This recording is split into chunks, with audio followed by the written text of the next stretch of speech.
আপনারা যারা দীর্ঘদিন যাবৎ কোনোর এই জায়গায় ব্যথা অনুভব করেন তাদের জন্য 4টি এক্সারসাইজ এরকম একটি ডাম্বেল ব্যবহার করতে পারি। এরকম আমরা টেবিলের পাশে নিয়ে জাস্ট এই পজিশনে আমরা ধরবো, কিছুক্ষণ ধরে রাখবো, 7 থেকে 8 সেকেন্ড আমরা এইভাবে ধরে রাখবো, আবার আস্তে আস্তে রিল্যাক্স, আবার এইভাবে ধরে রাখবো। এইভাবে 10 বার রিপিটেশন করব, দিনে 3 থেকে 4।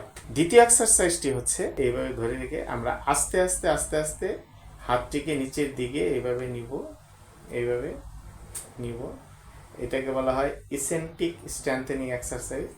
আবার এই হাত দিয়ে এটাকে উঠাবো, এটাও আমরা 10 বার রিপিটেশন করব। তৃতীয় এক্সারসাইজটি হচ্ছে আমরা এটাকে আস্তে আস্তে আস্তে আস্তে এরকম উপরের দিকে উঠাবো, আবার নামাবো, আবার উপরের দিকে উঠাবো, আবার নামাবো, 3 থেকে 4 বার। চতুর্থ এক্সারসাইজ হচ্ছে আমরা এটাকে এভাবে ধরে জাস্ট এরকম করব, আবার এরকম করব। এটাও 10 বার রিপিটেশন করব।